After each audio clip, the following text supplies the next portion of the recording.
Bom, olá, boa tarde. Estamos aqui a tentar repor a conversa que eu apaguei na quarta-feira para a live do Clube de Criação, em que eu tive na BBDO visitando o meu amigo Rui Silva, CEO e CCO da BBDO Portugal. E tivemos uma conversa ótima de uma hora, falamos de imensas coisas, contamos fofocas, dançamos, fizemos um pequeno número de strip, mas que na hora no final eu fui lá e pus o dedo no botão para apagar e apaguei a conversa. Quem viu, Foi, ouviu. foi, foi, foi por causa do strip. E, então a gente comprometeu com o clube para nesse fim de semana, hoje é um sábado, né, à tarde, o Rui está na casa dele, eu estou na minha casa, a gente vai ter uma conversa aqui, uma continuação da conversa que a gente teve na quarta-feira. É um bom sítio para se ter conversa com amigos. Aliás, né, não há fome que não dê em fartura, né? Porque se bastante tempo sem se falar, com essa coisa de mercado, essa coisa de cada um Verdade. trabalhando, né, correndo atrás da vida, enfim. E uma das coisas que nós falamos na quarta-feira, acho que é um tema tão, na minha opinião, tão bom, acho que vale a pena a gente reenquadrar, voltar a falar sobre ele, que tem a ver com Vamos a isso. o que nós descobrimos, né, nesse período de quarentena e o que cada um achava que seria a vida profissional, pessoalmente, né, depois da quarentena, e o quanto, no meu caso específico, eu achei que as pessoas iam aprender qualquer coisa e descobri que as pessoas não aprenderam nada. E o Rui tem uma opinião sobre isso também. Qual a sua opinião, Rui? É igual à tua, exatamente igual. Todos nós, eu acho que estávamos todos um bocadinho com aquele wishful thinking, é um bocadinho filosófico até. Se todos nós íamos ter grandes questões epistemológicas sobre a nossa existência, etc. Nada disso aconteceu. Eu acho que basicamente a malta começou um bocadinho a panicar, na verdade, mais do que mudar, e portanto ia querer fazer a coisa certa. Acho que entramos muito em modo pânico, mas não acho que esteja nenhuma vertente muito fundamental a ser transformada. A gente acabou não falando sobre isso, agora já é uma pergunta. O primeiro momento. Eu lembro perfeitamente, nós, no caso da FCB, a gente decidiu ir para casa. A gente já estava falando sobre esse assunto, estava fazendo Uhum. os planos de contingência, mas, sinceramente, eu achava que era exagero. Eu achava assim, esses gringos aí têm uma Sim, sim. mania, tem Era um uma bocadinho por precaução, exato. um tal, não vai comer nada. Isso aí, mas foi muito rápido entre a OMS declarou numa quarta-feira à tarde, se eu não me engano, Exatamente. uma pandemia. Eu estava no Porto, numa reunião lá com um cliente, voltei à noite, quinta passei na agência, combinei que a gente ia para casa na sexta-feira, acabei de combinar isso, e virei para a equipe e falei: vocês querem ir embora hoje, não querem? Eles: queremos. Então tá bom, olha, então, quem quiser ir embora pode ir já, leva o computador e fomos para casa. Como é que foi aí na BDO? Como é que foi o esquema? A mesma coisa também, de quarta para sexta-feira pusemos as nossas 100, um bocadinho acima de 100 pessoas para casa, portanto, muita gente a transportar computadores, a desinfetar computadores para levar para casa, etc. Mas foi tudo também em 48 horas, Eu me lembro também mas funcionou. da ansiedade que eu tive na segunda de manhã, porque era, né, provavelmente também que essa coisa, se eu fosse só diretor criativo, não que ser só diretor criativo seja pouca coisa, Mesmo, sobretudo nesta altura. né? Mas o fato de você ter que, né, responsável pela produção da coisa, né, do conteúdo, né, mas também da gestão da empresa, né? Quando chegou Claro. segunda-feira, eu acordei às 4 da manhã e assim, bom, e agora, né? Vamos ver como é que isso funciona, né? Exatamente, está a funcionar. E assim, Vamos ver se ainda existe, não é? não, e aquela desconfiança, né? Eles estão na casa deles, né? Eles podem perfeitamente não ligar o computador. Ou seja, Ora, aí está. e eu estava muito, eu tinha, quer dizer, eu estava meio dividido, eu achava que poderia dar certo. Eu já vinha há alguns anos já tentando convencer os outros diretores da empresa da bondade de teletrabalho. Era um tema que estava todo mês na reunião de direção, aparecia lá. Ideias para o teletrabalho, mas depois eu nunca avançava. Aparentemente eu era a única pessoa que achava graça no assunto. Mas também assim, eu não tinha assim, eu achava graça, mas também insistia. Eu também insistia assim, Exato, algo, mas algo me diz que isso não vai dar certo. Se eu insistir muito, vai dar errado. E depois eu vi que acabou funcionando. Você lembra da tua primeira manhã? Perfeitamente. Você Lembro fez? perfeitamente. Você tinha marcado uma reunião? Como é que foi isso? E e-mails para todos os departamentos, todos os chefes de departamentos, e depois tentar fazer conference calls com todos os departamentos, saber se toda a gente estava acordada. O, Uh, e basicamente só testar um bocadinho também, obviamente, o sistema, porque era isso que nos ia manter ligado à vida, não é? Aos sinais vitais era preciso saber se, em termos informáticos, todos os computadores, estava tudo a processar a informação com capacidade para estarmos em diálogo e não fazermos discussão de temas em diferido, não é? Que é importante ter esta coisa de estarmos ao vivo em direto e perceber as pessoas. Mas basicamente foi um perceber como é que estava a trabalhar o hardware, quer das pessoas, quer da empresa. E nos dias subsequentes, saber um bocadinho como é que era o espírito das pessoas, como é que se estavam a adaptar, etc.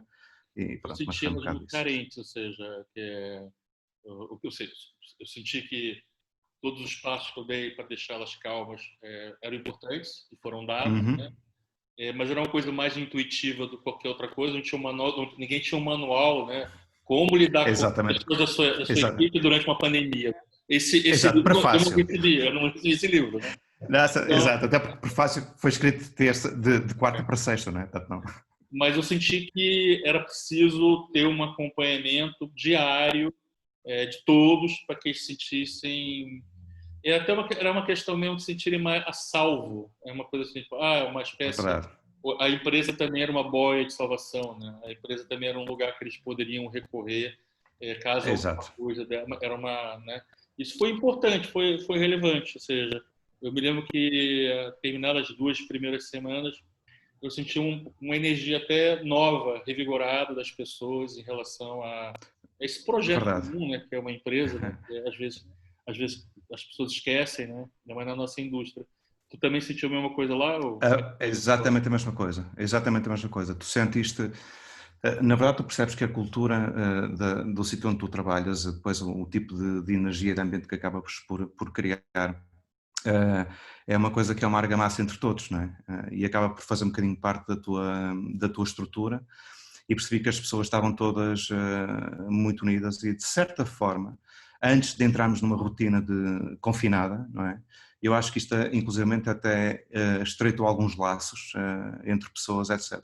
Pronto, Eu depois, diria que o ideal é que fosse 2 semanas, aparecia logo a vacina, todo mundo exatamente, tudo voltava para a agência e novamente, voltava melhor, exatamente, e voltava melhor. exatamente, e fazes uma grande festa, ia ser a melhor festa dos últimos anos da agência, mas pronto, não aconteceu. Eu espero, ainda estamos a olhar para essa festa. Estava vendo todo mundo voltar depois da pandemia, depois da quarentena. Estava vendo uma entrevista lá do Brasil. O Brasil continua, né? Estão lá ainda enrolados, bastante enrolados, né? E eram 2 cômicos, eu vi agora de manhã, né? E ele estava falando, são amigos, né? Aí eu falei assim, mas o que você acha que vai ser quando acabar essa coisa da quarentena, né? Cada um deles já 3 meses em casa sem sair, sem previsão, né? E sem ter a ideia de quando é que poderão sair de casa, né? Aí um grupo outro assim, tipo, eu não sei, sabe? Eu tô com um problema assim porque eu sou hétero, né? Tu sabes, né? Eu também era, né? Então, ou seja, não, tem mulher, tem filhos que passam aqui, né? E eu sei que quando eu sair daqui, eu vou querer dar um beijo na boca, eu vou querer rolar com. Eu não vou aguentar, eu não vou aguentar. Mas eu acho que isso é muito transversal. Eu ainda estou nessa fase ainda de que, apesar de ter voltado para a agência, eu e mais meia dúzia de pessoas, que é o mesmo caso de você, né? Certo. Eu ainda já tenho acompanhado a produção, ou seja, já tenho filmagens, então já saio de casa, já vejo rua, né? Já tenho contato com outras pessoas, mas a gente é latino, né? É muito estranho você não poder cumprimentar, não poder É, é, é. não poder É ficar falando perto da pessoa, mas ao mesmo tempo constrangido, com medo de que saia um beijo verdade, do outro. verdade. Acho que vai agarrar o beijo do outro. É verdade. Menos de 2 metros, isso é um medo real. É. É o facto, mas é engraçado que esta situação toda depois, lá está, mas é quando entras também um bocadinho para dentro da vida das pessoas, porque isto acabou por abrir um bocadinho, digamos assim, pronto, uma janela sobre a vida de cada um, não é? E eu acho acho que as pessoas também, tipo, o facto de fazeres vídeos a partir de casa e tens as pessoas que têm filhos, com os filhos a entrar no meio das conversas, das reuniões, etc. Mas tu Isso é percebes, muito giro, isso é muito giro. Isso do acidente, né? é, Eu acho que toda a gente ficou conhecendo um bocadinho mais as pessoas. exatamente, Ter a exatamente. parede de trás, né? Todo mundo fingindo que não está olhando, né? As pessoas Exato. não, Nós, a decoração daquela casa. exato, exato. Nós conversávamos muitas vezes, tipo, isto há 15 dias atrás apareceu na televisão. Se fosse há 15 dias atrás, aparecer no telejornal, não é? Então, ali, há vários casos desses, de malta que estava a dar entrevistas através do Zoom, ou através do Teams, o que fosse, e se aparecesse um filho, era capaz de... Uma coisa que aconteceu no Nebraska, estava a passar na televisão em Portugal, isto tornou-se um bocadinho parte do nosso cotidiano. E eu acho que, de certa forma também, isso também houve qualquer coisa de interessante, tu quebras algumas barreiras, lá está, dos personagens que tu pões quando vais trabalhar, porque o teu emprego tem essa barreira quando tu passas e tu és um personagem, não é? Todos nós temos personagens. E é interessante essa parte em que eu acho que todos nós nos revelamos um bocadinho mais uns aos outros. E acho que foi também uma coisa interessante porque era um momento em que todos nós precisamos de empatia também uns dos outros.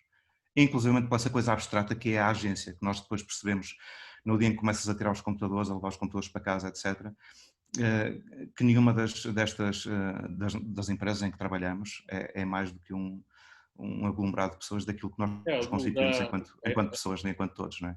a palavra empatia, na verdade, até esse era o tema da conversa, né? Tempo atrás, né? Que eu fiquei bastante tocado no início, né? Eu me lembro que na segunda semana, estava numa produção, e aí deu alguma coisa errada essa produção, mas aquelas coisas normais de produção, um telefonema que não foi dado na hora certa, etc, tal, e de repente uma coisa estava mal combinada. E depois tudo se resolveu, mas naquele momento, né, eu estava emputecido, né? E eu fui muito duro com a pessoa que eu falei a telefone, né? Depois de ligar o telefone, assim, Edson, você nem é assim, normalmente, né? Dois, você decide pela primeira vez, sei lá, em 3 anos ou 4 anos, né? Desancar alguém ao telefone, né? No meio de uma pandemia. Eu fiquei muito mal, fiquei semanas remoendo aquela falta de sensibilidade que eu tive naquele momento. Mas é normal, eu acho que isto é todo um contexto novo e acho que acho que essas questões são questões que vão acontecendo. E depois eu acho também, eu não sei se aconteceu contigo, convosco, ou se isto é uma coisa muito transversal no mercado. Nós fomos falando, eu suponho que é mais ou menos, mas isto também se veio a tornar uma coisa que esbateu muito os horários de trabalho. Lá está, essa barreira, essa coisa abstrata que tu entras quando entras na tua rotina, sais da tua casa para ir trabalhar, e assumes aquele teu papel, aquela tua rotina que há anos que assumes, e estas questões são questões que vieram esbater um bocadinho os horários de trabalho, a diferença entre casa e emprego, Tentei evitar que isso acontecesse. Da minha parte, não houve um acrescento disso, nem como não havia antes. A gente tem um hábito lá cultural mesmo de ninguém virar à noite e ninguém trabalhar fim de semana já há anos. Uhum. Né? Até o contrário, no começo do ano a gente tirou 4 horas e meia de trabalho das pessoas sem cortar na remuneração. Maravilha. E tu continuar respeitando isso. Agora, o pessoal que não estava respeitando muito meus horários, isso é uma outra coisa. Né? E eu passei a ser uma espécie de Isso é uma troca. gestor bot, né? Ou seja, 1 da manhã tem um ping, que isso? Que tá comigo 1 da manhã?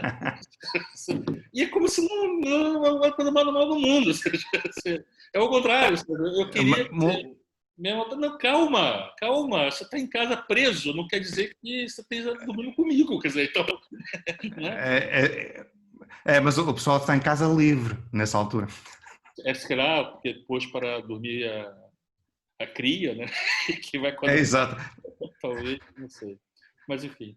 Mas de qualquer maneira, essa coisa da empatia, eu estava tentando conseguia manter isso ao longo do tempo. Não queria regredir a uma coisa pior do que estava antes. Vou tentar evitar que isso aconteça. Mas é um trabalho, né? É um trabalho. É um trabalho. É tudo que seja lidar com pessoas e com o bem-estar delas. Não é? É um trabalho para além E a questão e a primeira pedra é sempre essa questão empática. Que Mas, eu acho que isto vai ajudar um bocadinho tu perceber as complexidades e as nuances todas que às vezes tu olhas para as pessoas, obviamente, olhas, não é às vezes, nós olhamos obviamente para todos e estamos todos lá a trabalhar, obviamente todos nós temos um trato pessoal enquanto trabalhamos, enquanto nosso feitio, etc. Mas eu acho que mesmo assim isto revela algumas nuances que são dos temperamentos das pessoas, que eu acho que são importantes também para compreendermos um bocadinho melhor quem está connosco. inclusive, deve ser uma consequência, né, com essa iniciativa aqui do Clube de Criação, né, e que é uma entidade com que eu nunca fui próximo, ou seja, nunca fui sócio, nunca participei, também nunca trabalhei contra, ou seja, fiz em paralelo a minha vida, até comentou isso na outra conversa, falei, acho que é muito o que eu penso, né? 20 anos passados, o clube ajudou imensas carreiras, ajudou em imensos projetos comerciais, assim, ajudou a indústria como um todo, eu também ajudei do meu lado, ou seja, o clube deu certo sem a minha colaboração e eu dei certo sem a colaboração do clube. É Estamos verdade. bem, estamos bem. Mas quando fui convidado para participar disso, falei, olha, acho que nesse momento dessa pandemia, que tal, né? É hora também que a gente pode fazer alguma coisa para agregar, né? Porque Bem, já sou sócio, já paguei bravo, bravo. minha cota. Eu ainda não paguei e desde já uma nota à Andreia que nos ouviu e que me disse estou-te a ligar não é por causa das cotas.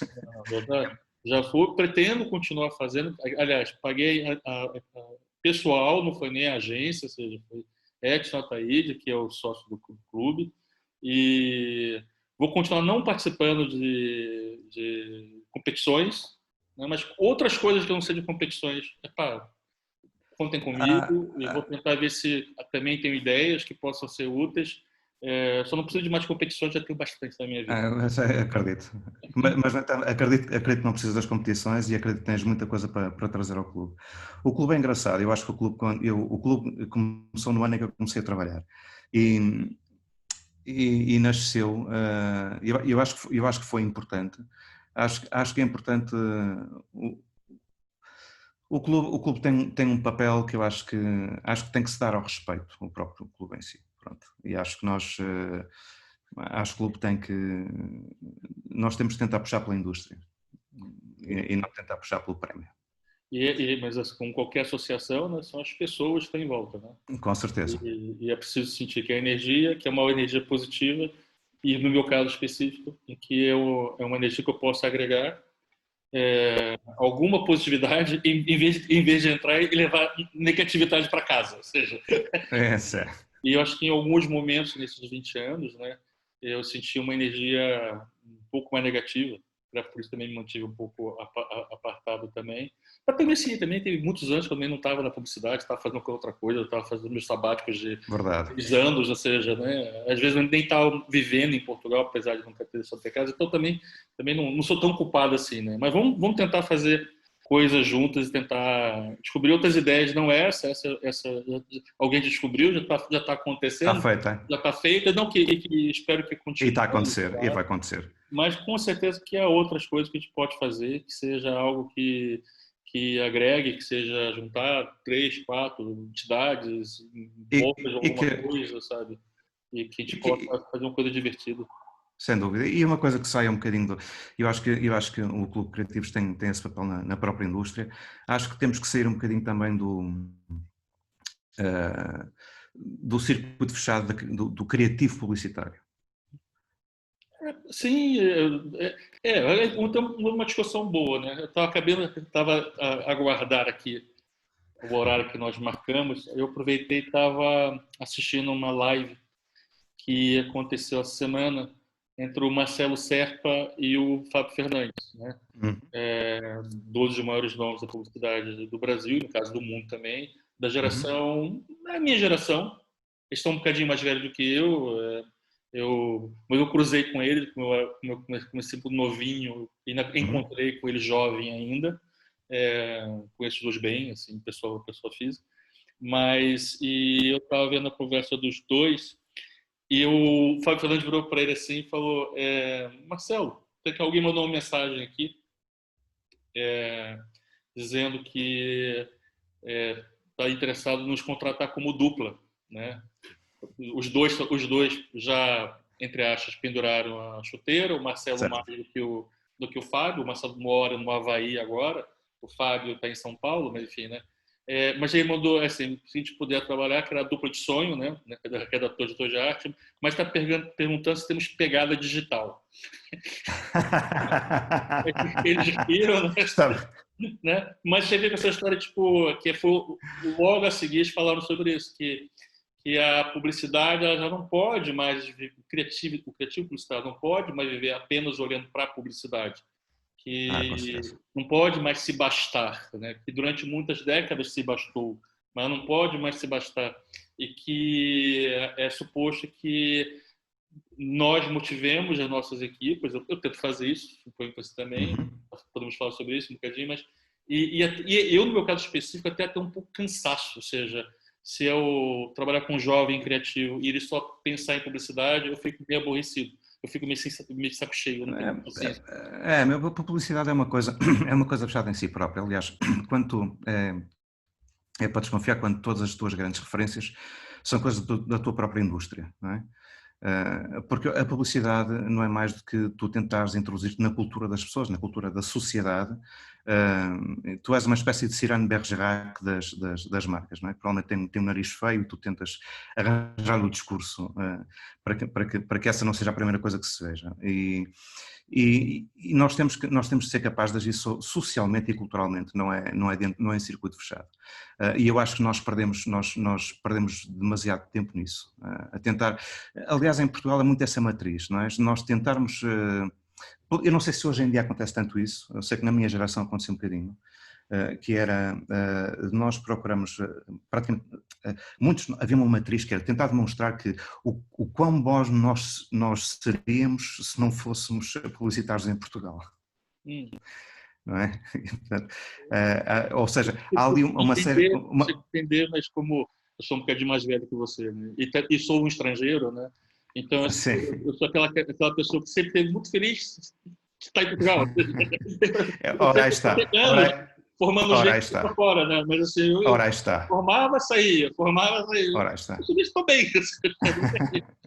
Mas continua, desculpa. Não, mas era muito isso, porque depois nós só somos periféricos na cabeça. Eu, Não, o digital, essa pegada digital, e se tens esse perfil, etc. O digital, na verdade, não existe um centro da internet, não é? Existem coisas que têm um centro de interesse. acho também que a piada tem um pouco a ver com ageísmo, né? Do tipo, esses dois cotas aí, né?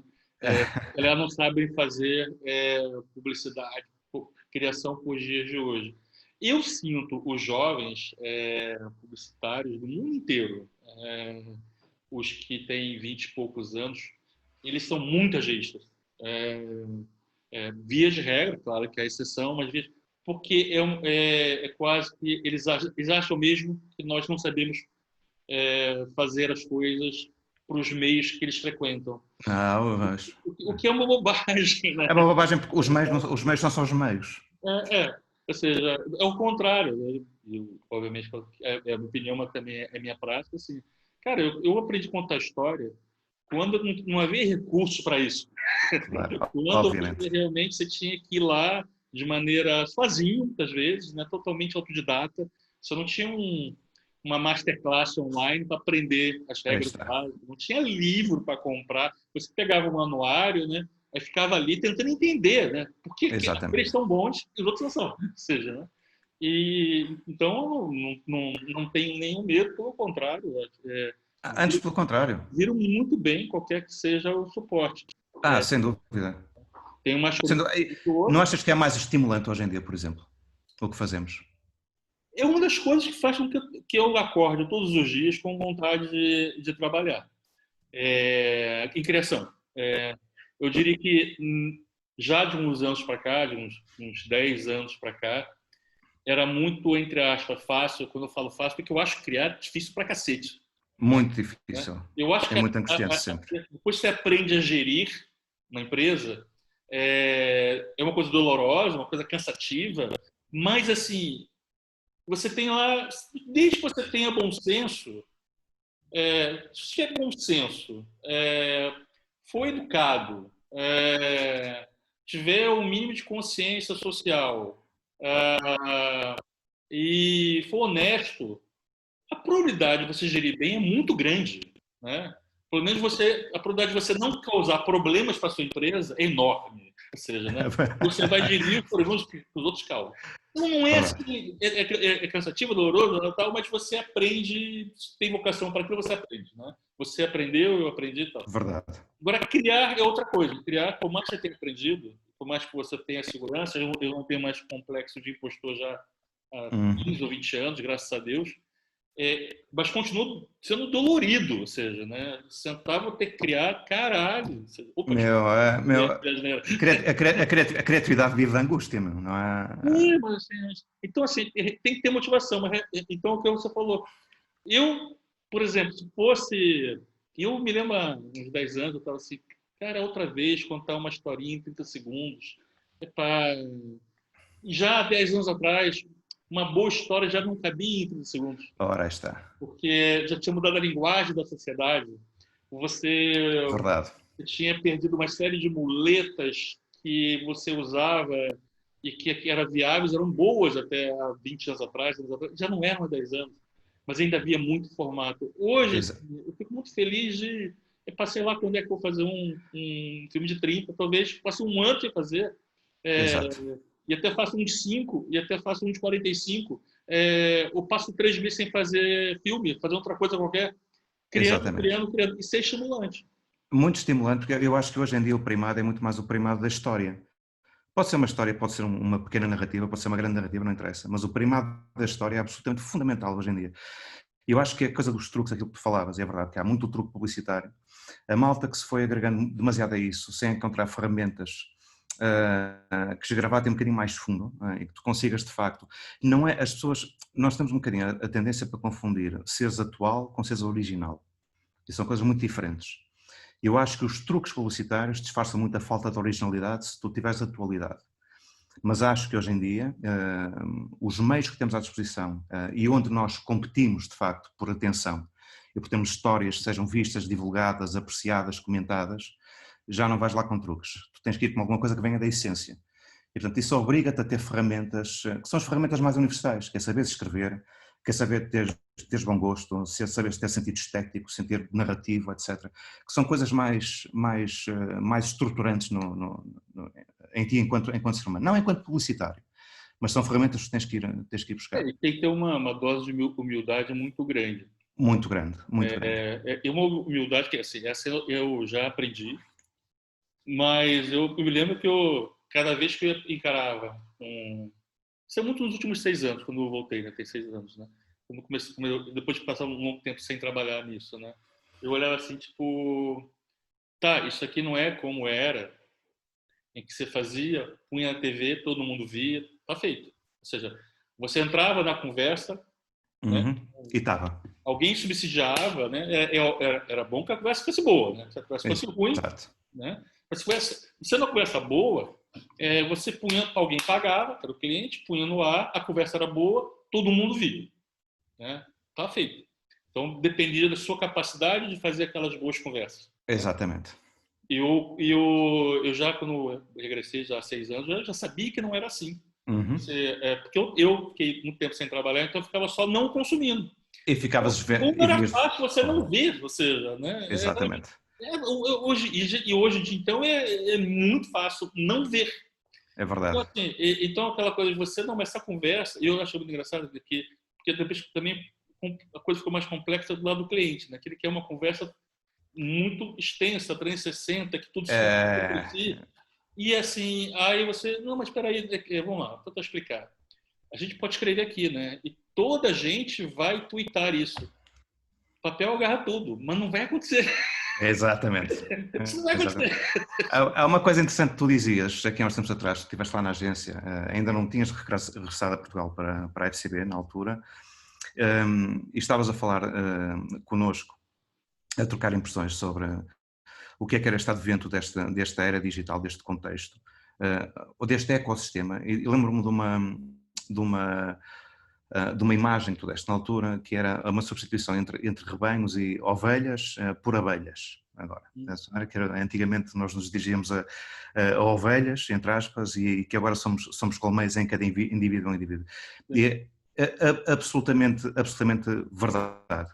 E acho que uma das coisas muito interessantes que está a acontecer, quando nós olhamos de fora, e nós falamos disto na semana passada, a esta mudança de paradigma que a digitalização veio trazer, esta desmaterialização das coisas, é que nós perdemos um bocadinho, nós estamos numa zona de conflito entre aquilo que é a sociedade dos mass media, que não é muito diferente da sociedade que foi criada pelo Gutenberg ainda, e pela sociedade da prensa, em que tu imprimias coisas, tinhas sempre do lado de quem ainda funciona assim, quem tem a capacidade de estabelecer o discurso, é sempre alguém que tem algum ponto de poder, seja político, seja económico, ou financeiro, religioso, esses são os oradores. E até hoje, nos últimos 500 anos, as coisas aconteciam, tu foste desmultiplicando o mesmo modelo, que era um emissor com capacidade de chegar ao poder para emitir, e uma audiência que era mais ou menos passiva, pronto, e que recebia essa mensagem. Depois podia discutir entre elas, mas a forma que a discussão entre cada indivíduo passava era muito circunscrita. Depois passaste através dos teus amigos, o teu grupo, o seu círculo fechado de amigos, etc. Mas não é muito diferente daquilo que acontecia na prensa, em termos do formato que acontecia. Aquilo que era na altura do Gutenberg, em que existiam 1000 cópias de um jornal, chamemos-lhe assim, até à televisão, que a televisão é, digamos assim, que é o expoente máximo da sociedade de mass media. E hoje em dia, nós continuamos um bocadinho com essa tensão entre que é um esquema piramidal em que tu tens um emissor, digamos que é uma marca, ou um político, que chega à televisão, eu pago em GRPs para ser ouvido, depois tu codificas as mensagens de acordo com os teus a forma pré-concebida que tu tens, ou de estabelecer como é que as pessoas encaixam em determinadas gavetas e mete-las lá, mas hoje em dia a digitalização veio desfazer um bocado isso, porque hoje em dia aquilo que acontece nas audiências acaba por se repercutir nos emissores, ou seja, isto é uma coisa em que a mensagem circula livremente e o modelo anterior já não funciona. Aliás, quando tens uma corporação a tentar falar como um indivíduo no meio da internet, é imediatamente detectada e regurgitada do meio. Isso é ainda uma das grandes pontos de tensão que existe, mas bons tópicos de discussão que existe com as áreas de marketing e com clientes hoje em dia. Aconteceu uma coisa curiosa, teve com isso, quando teve as primeiras semanas da quarentena, né, em que de repente as pessoas ficaram presas em casa e querendo ver a televisão aberta, né? Inclusive eu, né? E o dia inteiro. O dia inteiro. Porque a gente precisava de algum jeito de conforto, de olhar uma certa confiança. A internet ela não dá essa confiança. Por mais que o computador tivesse ligado na web, tivesse no colo, né? Não é muito fácil o site dar uma fake news ou um clickbait, aí a informação não é bem aquele, e quando na TV você tem aquela noção de que não. É questão editorial. Né? Alguém curou aquele conteúdo, né? Mas também isso me trouxe a obrigatoriedade de ver os intervalos publicitários, coisa que já ninguém mais. Foi muito curioso, passado umas 2 semanas, algumas campanhas estavam passando demais.